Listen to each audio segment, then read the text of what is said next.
At higit pa kaysa pilak ang magtaglay ng pangunawa.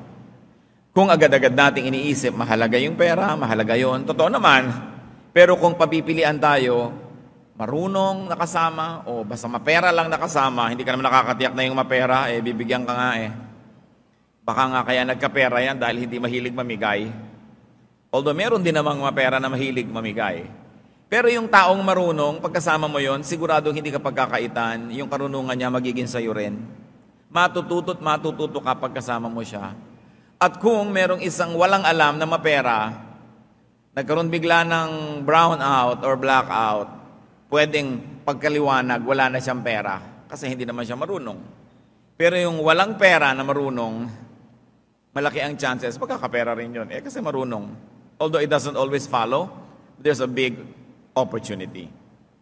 Thinkers give insight. They give us guidance and enlightenment. Therefore, they are great treasures.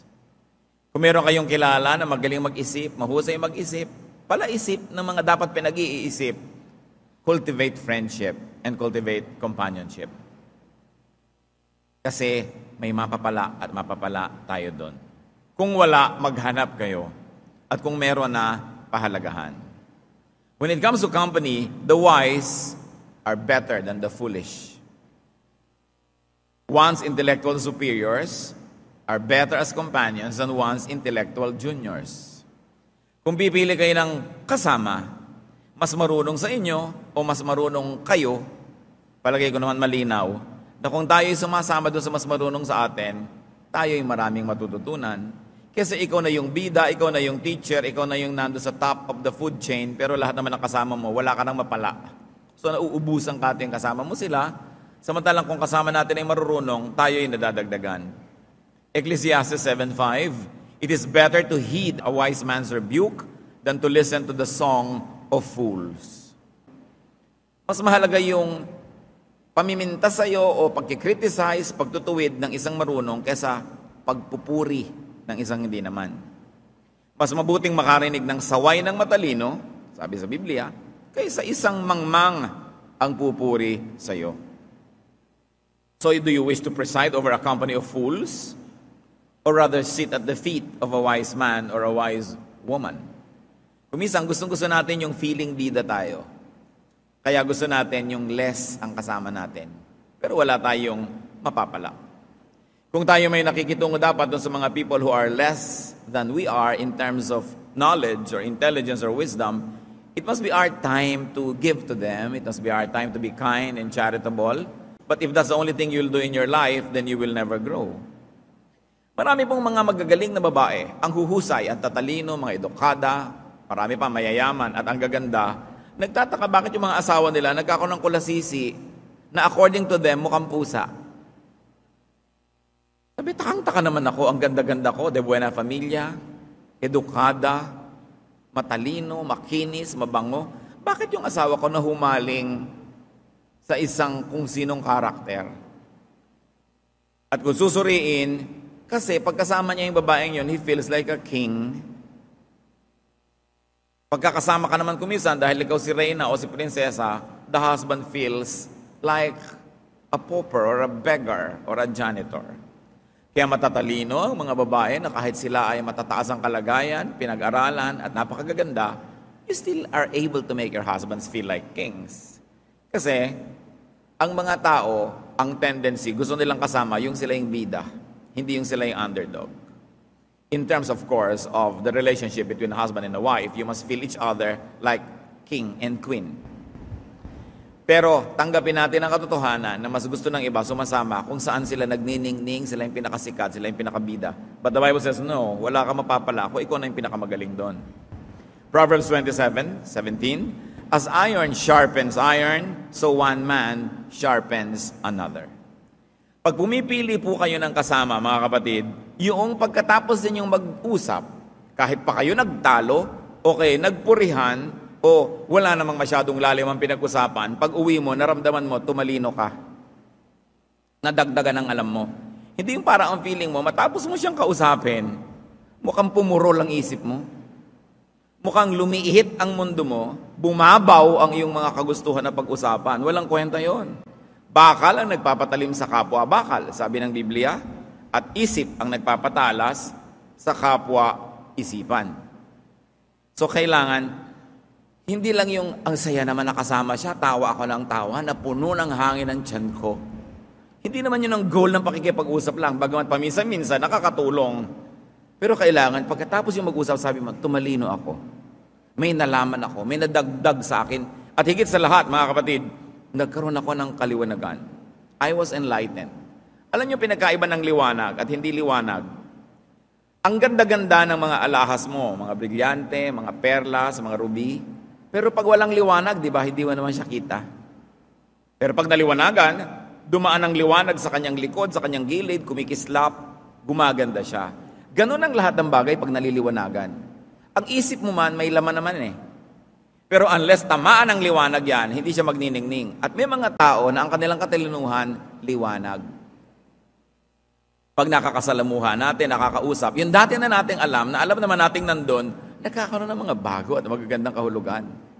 Yung mga karanasan natin na hindi natin maintindihan kung anong connection sa isa't isa, para mga hiwa-hiwalay na sampagitang natutuhog, nagiging kwintas. Pag ang kausap mo marunong.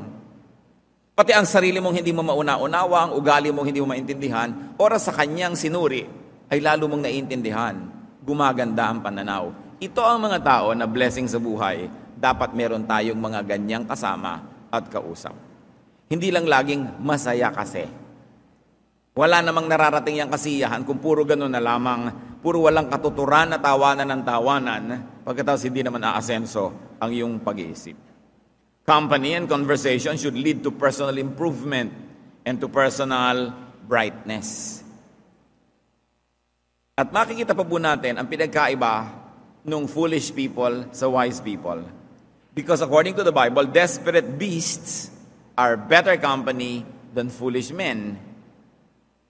Tulad ng sinasabi sa Proverbs 17:12. Better to meet a bear robbed of her cubs than a fool in his folly.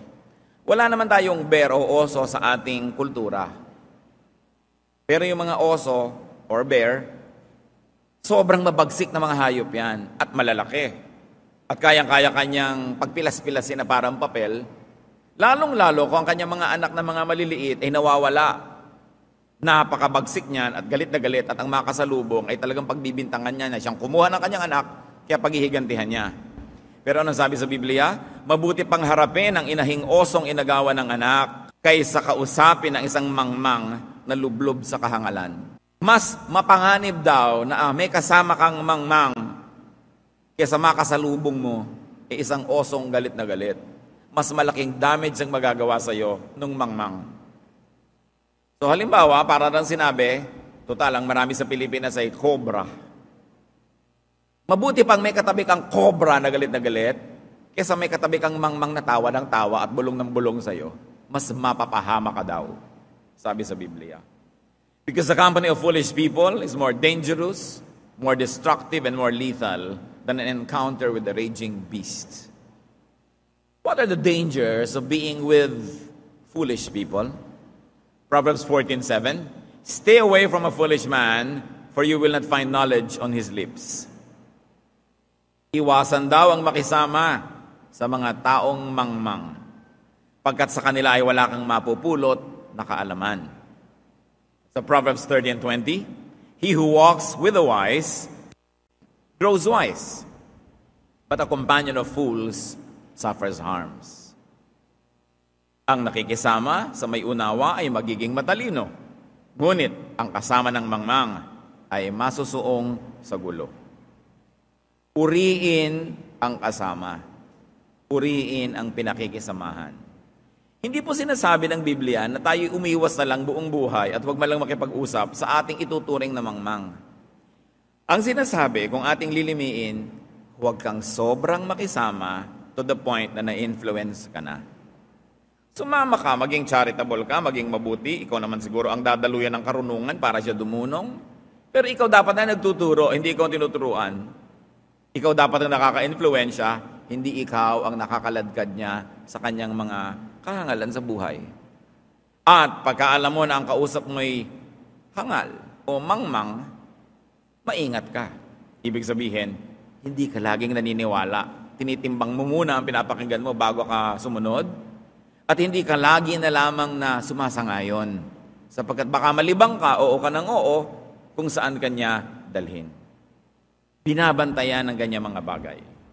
In social events where the table is a social map, we should be more careful. Why is a table a social map? Pag may handaan, makikita nyo, halimbawa kasalan, dito nakaupo sa lugar na ito ang bagong kasal, yung mesang pinakamalapit sa kanila, usually ang table of honor.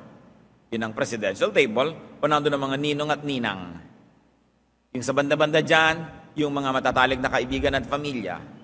Ngayon, kung ang mesa nyo nandun sa malayo, sa may tabi ng puno ng nyog o sa likod ng poste, doon kayo naka-assign, alam nyo na hindi naman kayo ganun ka-close o hindi kayo itinuturing na ka-close.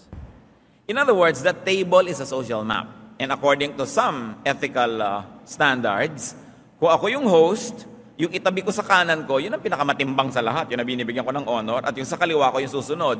Ngayon, papalayo ng papalayo, ibig sabihin, hindi ikaw talaga yung honoree, pero nandun ka pa rin sa presidential table ko, kung ako yung host. So, alam mo kung saan ka dapat lulugar. Because there are people who do not observe protocol and they promote themselves, especially at dinner tables. Pero ano sinasabi tungkol sa companionship? It is better to be with the humble than the proud. Or it's better to be with the lowly than those who are celebrated. It's better to be with one's equals or juniors than to try to squeeze yourself to be among the seniors. Proverbs 25, 6-7. Do not exalt yourself in the king's presence, and do not claim a place among great men. It is better for him to say to you, "Come up here," than for him to humiliate you before a noble man. Huwag daw mangangahas, na bigla-bigla ka nalang umuupo sa presidential table, hindi ka naman pinapapunta doon.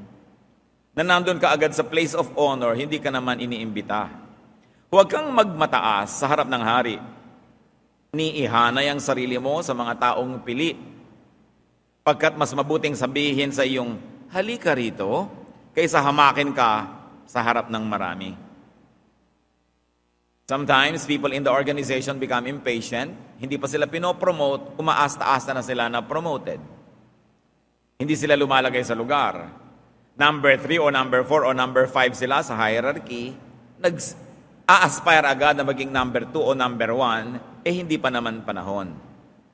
Impatient, over-ambitious, and social climbing juniors usually ruin themselves. Do not exalt yourself prematurely. In fact, ever. Because if you are good, there is no way for you to go but up. Hot air will always rise. And if you're really hot, you will rise. Hindi mo kailangang pilitin yan. Do not ruin yourself by positioning yourselves among the great, among the nobles, when you are not yet being invited by the situation to do so. Napapahiya tuloy yung iba. Tayo po mga Pilipino, hindi naman natin problema yan Masyado nga tayong self-effacing. Pag may mga programa nga, halos ayaw mag-upo ang mga tao sa harap. Kasi iniisip nila yun ang place of honor. Kaya punong-puno na yung likod, walang tao sa harap. Kadalasan pa nga ganon. Pero kung sakasakali man na mayroong matutuksong i-promote ang sarili niya, it's better to be humble and then be promoted than to be proud and then demoted. Ang Panginoong Jesus mismo, anong sabi niya sa Luke 14, 7-11? When someone invites you to a wedding feast, do not take the place of honor, for a person more distinguished than you may have been invited. If so, the host who invited both of you will come to you and say, give this man your seat. Then humiliated, you will have to take the least important place. But when you are invited, take the lowest place, so that when the host comes, he will say to you, friend, move up to a better place. Then you will be honored in the presence of all your fellow guests. For everyone who exalts himself will be humbled, and he who humbles himself will be exalted. So pipili kayo ng paglalagyan sa inyong sarili, walang specifics ang invitation, play safe. Be with the humble.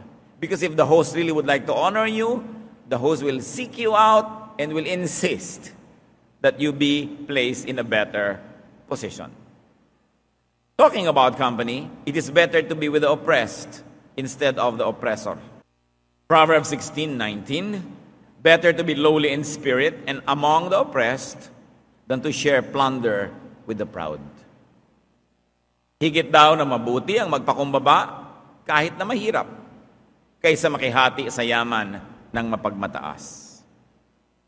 Sino ang dapat makinig nito? Lahat tayo.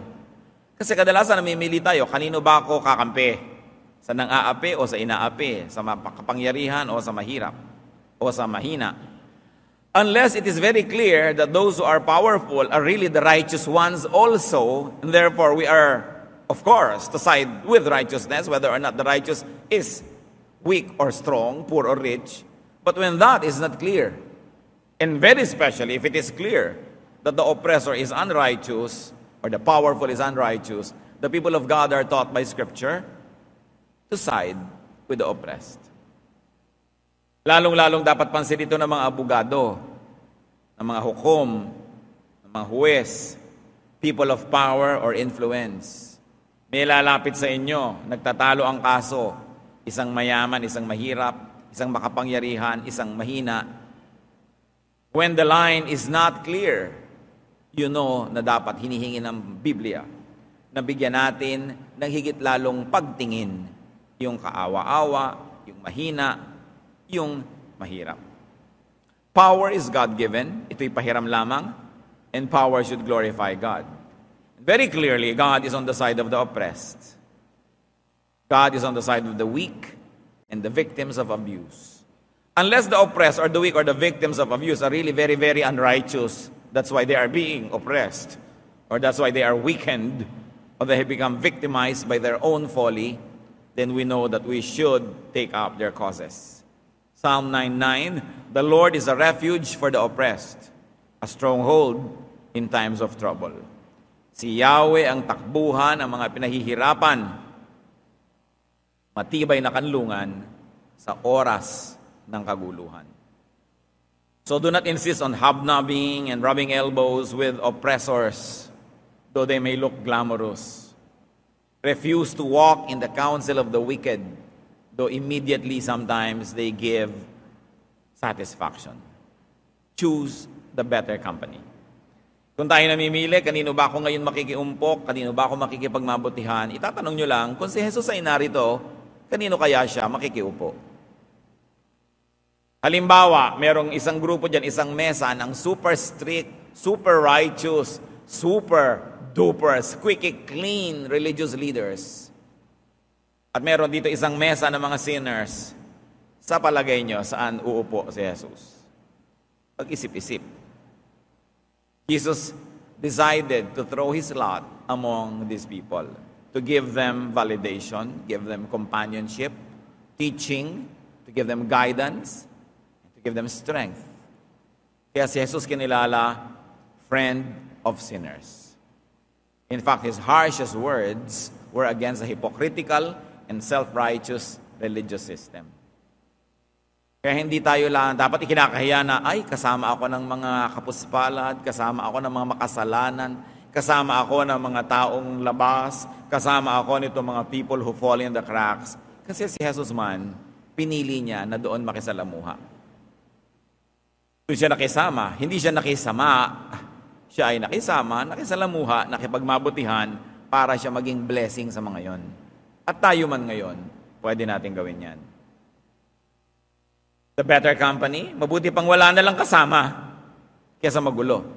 None or oneself alone is better than a vexing wife or a vexing companion. Proverbs 21:9, better to live in a corner of the roof than share a house with a quarrelsome wife. Isang talinghaga. Yun po mga bubong sa mga bahay sa Israel, flat. Pwede ka doong matulog. Pwede kang magtayo ng konting bubong, konting dingding, at tinatawag nila yun na upper room. Hindi katulad ng mga bubong natin, saka naman titira doon, matibong yung mga bubong natin, mahuhulog ka. So, yung metaphor has to be understood. Ang ibig sabihin lang dito, mabuti pa, manahimik ka na lang mag-solo sa buhay mo kaysa may kasama ka na ang gulo-gulo. Masarap pa ang tumira sa bubungan ng bahay kaysa sa loob ng bahay na ang kasama ay asawang madaldal. Mga madadaldal na asawa, ha? Sabi sa Biblia, mabuti pa na ang inyong asawa ay magtira na lang sa malayo sa inyo kaysa kayong kasama araw-gabi, tapos takitita kata, walang katapusan. No? Desiderata, avoid loud and aggressive persons. They are vexations to the spirit. In other words, life of peace alone is better than wedded torment. Kung kasal na kayo, wala na kayong choice, takpan nyo na lang ang tenga ninyo o manalangin kayo na isang himala. Kasi andyan na yan. Mas mabuti sigurong sabihin itong payong to sa mga pipili pa lang. Yung magsisimula pa lang. Dapat yung nanakita na ko, ayoko yata ng ganitong kasama, huwag niyong sabihin na babaguhin siya ng aking pag-ibig. Naku, hindi nangyayari yun. Walang binago ng pag-ibig. Ang pag-ibig, hindi mo binabago yung kapwa mo. Ang pag-ibig, tinatanggap mo siya. Ngayon, sa simula pa lang, hindi nakatanggap-tanggap, wag na lang. Matras ka na. Pero kung gusto mo talaga siya, tanggapin mo. Magbago mat hindi, tinanggap mo na. Okay na rin sa yun kasi tinanggap mo. But what is really the main essence of this verse? Avoid people who vex you. May mga ganun eh. Para kang isang tahimik na pond without blemish on its face. And when you look at the pond, it's like a mirror and you can see the sky and you can see yourself. Tapos may mga tao na biglang kakawkawin yung pond na yon, lalabas lahat yung mga alikabok, mga putik-putik. May mga taong ganon. Yung tahimik ng isip mo, pag nakausap mo siya, gumugulo. Buong-buo ang loob mo, pag nakausap mo siya, masisiraan ka ng loob. Ang ganda-ganda ng gusto mong pananaw sa mundo, pag nakausap mo siya, lumulungkot. Nagkakaroon ka ng mga takot, nagkakaroon ng mga alalahanin. Sabi, iwasan nyo ang mga taong ganon. Yung taong walang dinala sa buhay mo, kundi ikay mag-alala at matakot. Bagamat, paminsan-minsan, meron talagang magbibigay ng karunungan. Dapat ka talagang mag-alala at matakot dahil meron naman talagang dapat alalahanin at katakutan. Pero yung tao na tuwing papasok na lang siya sa mundo mo, gulo ang dala. Iwasan daw yan. Meron ba kayong kilalang ganyan? Tuwing may mag-aaway, kasali siya. Tuwing meron magkakaroon ng intriga, kung hindi siya pinagmulan, siya ang nagpalala. Tuwing meron na lamang na hidwaan, kasangkot siya. Sabi, huwag kayong sasali sa ganitong mga tao. Yung sinasabi sa Laguna, mga maligalig na mga tao. Mga magulong tao, iwasan. Better company, gentlemen or gentlewomen, rather than hot-tempered men or women. Proverbs 16:32, better a patient man than a warrior, a man who controls his temper than one who takes a city. Meron kasi ditong reaction dahil siyempre hinahangaan, lalo na nung mga unang panahon, yung mga mandirigma, hinahangaan yung mga nasasakop nilang ibang lungsod, magagaling sila mga general, mga sundalo. Pero sabi sa Proverbs, mas mainam pa, mahinahon ang iyong kasama kaysa isang mapusok na tao. Mabuti pa yung gentle kaysa warrior na victorious.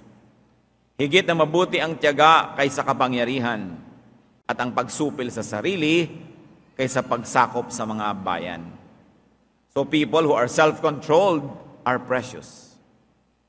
Kung napapansin ninyo na kung may mga kasama kayo, wala kayong ginawa kundi mang-awat. Kasi malalagay siya sa gulo, meron siyang gustong suntukin o bugbugin, meron siyang gustong sabunutan, meron siyang gustong sugurin. Lagi na lang, sabi, kung maiwasan nyo ang taong to, iwasan nyo. Kasi madadamay kayo. Masusuong at masusuong kayo sa gulo. Avoid people who have no self-control. People who are easily angered into violence because they're going to self-destruct and they're going to destroy everyone else near them. Better companion, yung peace-loving person. Aggressive, warlike, and violent people attract trouble. Pag may kasama kayo na palaaway, mainitin ang ulo, mapusok, isang paa ninyo lagi nasa bingit ng libingan kasi hahanap at hahanap siya ng gulo. Ngayon, kung tayo yung mapusok, tayo yung mainitin ng ulo, isipin natin, madadamay ang mga kasama natin. Merong napabalita, pinaulanan daw ng ponglo ang isang sasakyan. One vehicle was sprayed with bullets and they could not understand the motivation of the one who did it. And many people were thinking that it was probably a traffic problem. Baka nagkainisan yung dalawang driver. Ikaw namang driver, ang yabang-yabang mo, nang kakat ka o tinatalo mo siya o iniinis mo siya. Lalo pang at nasa tama ka at mali siya, talagang pinilit mong itama yung sarili mo, ipakita mo sa kanyang mali siya. Kung punong-puno pala ng mga violent people yung sasakyan na yun, may mga baril, pinagbabaril ka, ay ano pa, tama ka nga, ipatay ka naman, tinamaan ka ng bala. Para ano nahahanap ka ng gulo? May mga tatay na mga pasiga-siga, may napasama lang ng tingin, hahamunin ng babag, kasama yung asawa at mga anak, binaril silang lahat, di ubos. Kaya kahit ikaw matapang, handa kang sumuong sa gulo, iniisip mo rin, may kasama ka Lalo mga drivers, driver ka halimbawa, may pasahero ka o may amo ka, dahil sa init ng ulo mo, pinagbabangga kayo, hinulog sa Panginoong katabi nyo, di lahat sila nadamay dahil sa'yo. Kaya inaalala mo yung gano'ng mga bagay, hindi ka pwedeng painit-init lang ng ulo, may kasama ka At kung hindi mo man kasama ang pamilya mo at namatay ka doon bigla, di nabiyuda yung asawa mo, nauli lang yung mga anak, damay din sila dyan. Basta merong mainitin ng ulo, madadamay ang mga nagmamahal sa kanila. In fact, mapapahamak. Kaya hindi dapat kinakainggitan, lalo yung mga may kasamaan ng ugali. Kahit pa nga kumisan mukha silang siga, wala namang nai-impress doon. Proverbs 24:1, do not envy wicked men. Do not desire their company. According to 1 Corinthians 15:33, bad company corrupts good character. Aggressive people will hurt others. Eventually, they will hurt their own companions. Talking about better company, a neighbor nearby is better than a faraway brother. Mas mahalaga yung kapitbahay na andyan lang kaysa tunay mong kapatid, pero ang layo naman. Mas binibigyan natin yan ng pakisama. Proverbs 27:10, do not go to your neighbor's house, to your brother's house, rather, when disaster strikes you. Better a neighbor nearby than a brother far away. Meron kang very immediate need. Merong medical emergency. Gipit na gipit ka, ang layo ng kapatid mo, ilang islands pa, ilang pulo, ilang bundok ang nakamamagitan sa inyo. Pero may kapitbahay kang malapit, sabi, diyan ka sa kapitbahay mo lumapit. Yan ang mas makakatulong sa'yo ng mas mabilis. Siyempre, may kasamang lesson yun. Makipagkapwa ka sa iyong kapitbahay. Kung ikaw ay tumutulong sa iyong kapatid, tulungan mo rin yung kapitbahay mo. Kung ikaw yung maibigin sa iyong kapatid, maging maibigin ka rin sa iyong kapitbahay dahil darating ang panahon na yung kapitbahay mo ang mas higit na makakatulong sa iyo kaysa yung kapatid mo. Kung ikaw ay nagigipit, huwag sa kapatid lalapit.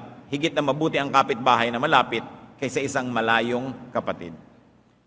Let's not mistake the lesson na ibig sabihin, huwag kang lalapit sa kapatid mo. Ang point lang, ang layo naman di ang lapitan mo, yung kapitbahay mo na siyang malapit. So be neighborly, makipagkapwa, makipagmabutihan sa kapitbahay. Kung kayo ba nagsuswimming sa isang pool, lalagyan nyo ng lason yung pool na yon habang lumalangoy kayo doon? Siyempre, hindi. But our neighborhood is a swimming pool where we swim every day. Will you want to poison your neighborhood with enmity? Gusto niyo bang malason ang inyong kapaligiran? Pero kung may kaaway kayong kapitbahay, nilalason ninyo ang inyong kapaligiran. Kung may nagnanakaw sa inyo sa gabi, hindi man lang kayo tulungan yan kasi kagalit nyo Kung nasunugan kayo, baka nga hindi pa kayo niyan tulungan na magbuhat ng mga gamit kasi kagalit nyo. O baka siya pa sumunog sa bahay nyo kung medyo liko ang takbo ng kanyang isip. So bakit kayo makikipag-away sa kapitbahay? Kung talagang palaaway kayo, awayin nyo yung nandoon sa malalayong pulo. Pero yung kapitbahay nyo, aawayin ninyo. Inay napakalaking kahangalan. Kasi kahit kanya hindi sunugin, kahit hindi magkaroon ng disaster na kailangan mong tulong niya, yun lang araw-araw naninigas ang leeg mo sa pag-iwas na makasalubong siya. Hindi ba problema na yan? Yung pag nadidinig mo yung tugtog galing sa bahay niya, inis na inis ka kasi hindi dahil yung tugtog ay nakakainis, dahil inis ka sa kanya. So sino nila lason mo yung sarili mong buhay pag hindi ka nakikipagmabutihan sa iyong mga kapitbahay? Marami po mga katuruan, mga kapatid sa Biblia, hindi para tayo maging dehado. Kaya tinuturuan tayong maging mabait ka, maging mabuti ka, hindi para ka maapi. Kasi in the long run, kung mabait ka, mabuti ka, makikinabang ka naman Sinasabi sa Biblia, pag nagtatanim tayo, umaani. Do not poison the water in which you swim, especially the workplace.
Many people spend 8 hours a day in their workplace. 8 hours is 1/3 of the 24 hours of every day. So at least 1/3 of your life, you are at work. What will be the quality of that 1/3 of your life if your environment in your workplace is poisoned by enmity, by strife, by intrigue, by quarrels? So ikaw din ang lugi. Ang matalinong tao, hindi pala away. Ang matalinong tao, peacemaker. Because your life will be nicer, sweeter, more peaceful kung ikaw mismo ay mabuti. Humble sinners are better companions than proud saints. Self-judging sinners are better companions than judgmental or self-righteous so-called saints. Kaya ang Panginoon nakihalubilo na mabuti doon sa mga tinatawag na makasalanan. Matthew 11:19, the Son of Man came eating and drinking, and they say he's a glutton and a drunkard, a friend of tax collectors and sinners. He went with the sinners more than with the so-called saints. Meanwhile, no one is a saint. No one is righteous.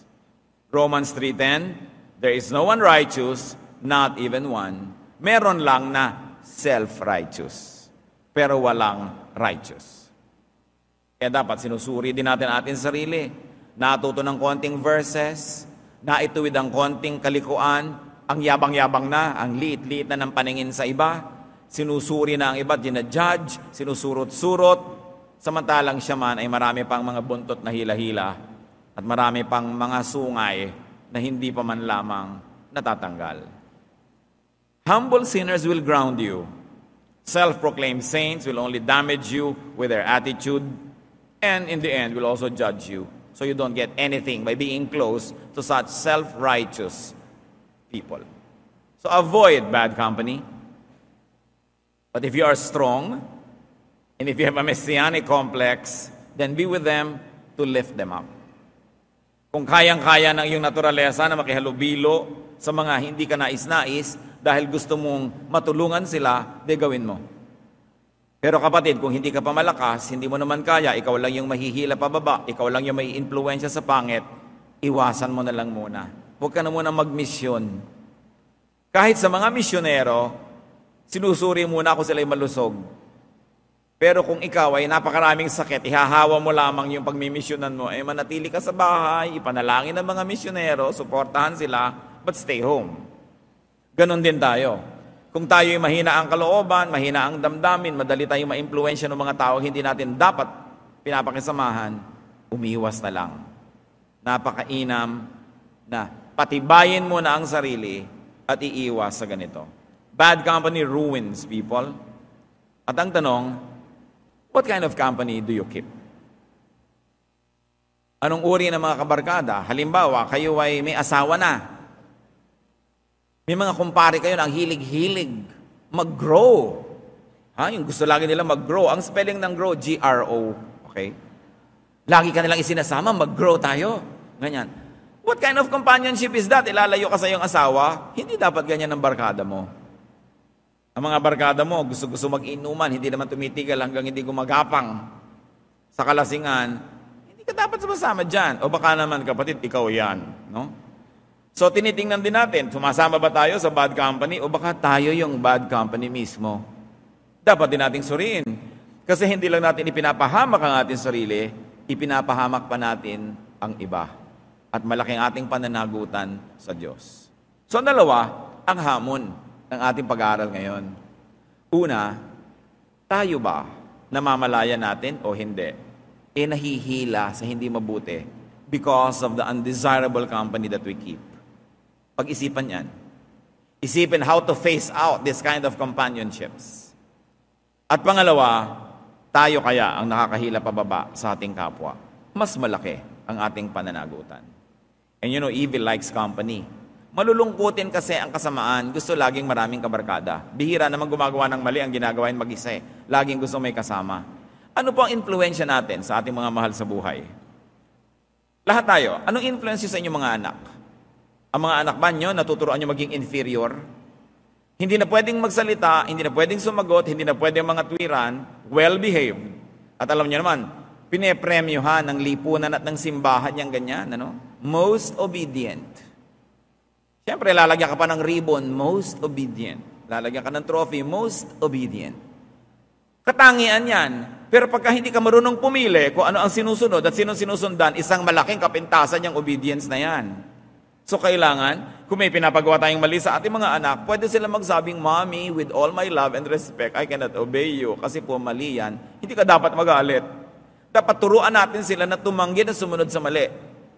Kung tayo mga magulang, ay siguro 99.99% ang ipapagawa natin sa anak natin ay tama.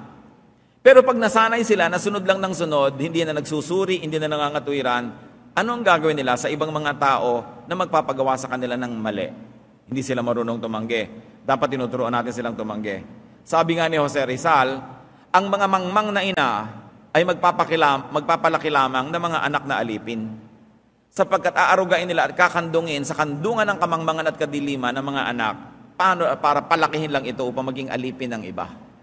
So, anong influence natin sa ating mga anak? Tinuturoan ba natin silang mga tuwiran? Hindi masama mga tuwiran, basta magalang. Pero dapat pwedeng mga tuwiran, pwedeng tumanggi. Hindi pag sinabi natin, sunod na lahat. Kasi pag nasanay silang ganon, paglaki, kahit na si Satanas ang yumaya, sama. Kasi hindi marunong tumanggi. Anong influence natin sa ating mga asawa? Yung asawa nyo ba na dating namumulaklak na talagang napakaganda ng kanyang pagkatao mula nung napangasawa kayo, naluoy. Dahil hindi nyo pinayagang mag-blossom, hindi nyo pinayagan na magkaroon ng karir, hindi nyo na pinayagan na maging tao, naging anino nyo na lang. Anong influence nyo sa inyong asawa? Ang dami ko nang nakita mga lalaki na ang huhusay, ang gagaling, makikisig, mga masisigla, pero 10 years into their marriage, nawala lahat yon. Ginanya nung asawa. Nawala ng boses. No?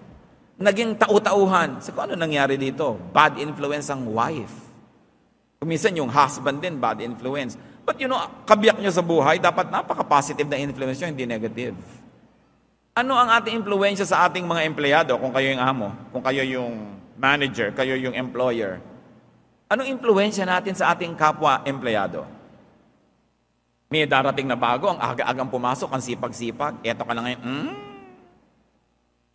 walang kwenta yan, huwag kang papasok na maaga dito. No? Anong influensya ang ibibigay mo sa kanya? Ang korap-korap nyo na, idadamay nyo na agad yung bago. Maganda bang influence yun? Tinignan din natin, ano ang influence ko sa mga classmates ko? Ano ang influence sa inyo ng mga classmates nyo? Kayong mga estudyante. Napapaganda ba yung grades nyo? Papapangit? Tuwing kayo lagi nilang kasama. Ano ang influence ng boyfriend ninyo sa inyo o girlfriend? Humuhusay ba ang iyong pagkatao?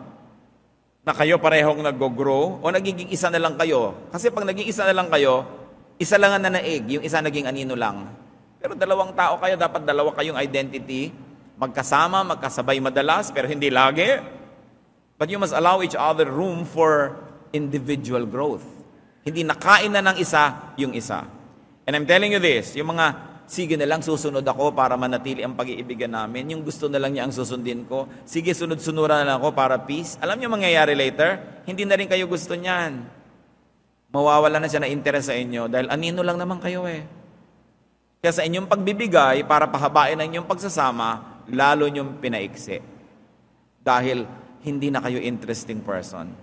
What makes you interesting is your personality, your God-given talents. And any relationship, even romantic and very close relationships, must make room for that growth.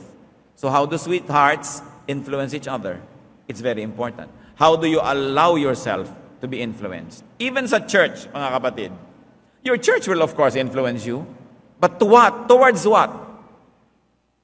Kung tuturuan lang kayo ng religion na maging self-righteous, maging judgmental, maging separatist, wag na lang. Kasi hindi ganon si Jesus.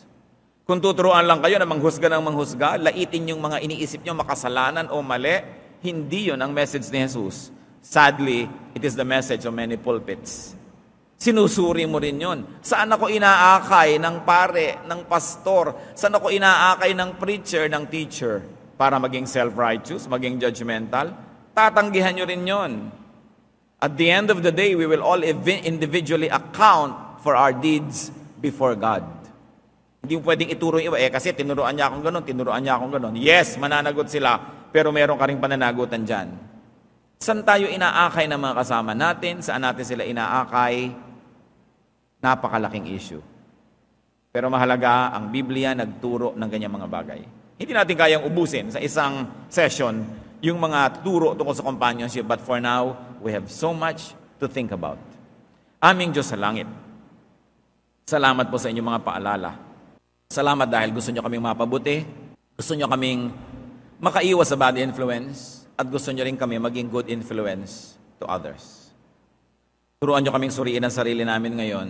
Una, pinapayagan ba namin aming sarili na madala sa mali? Pangalawa,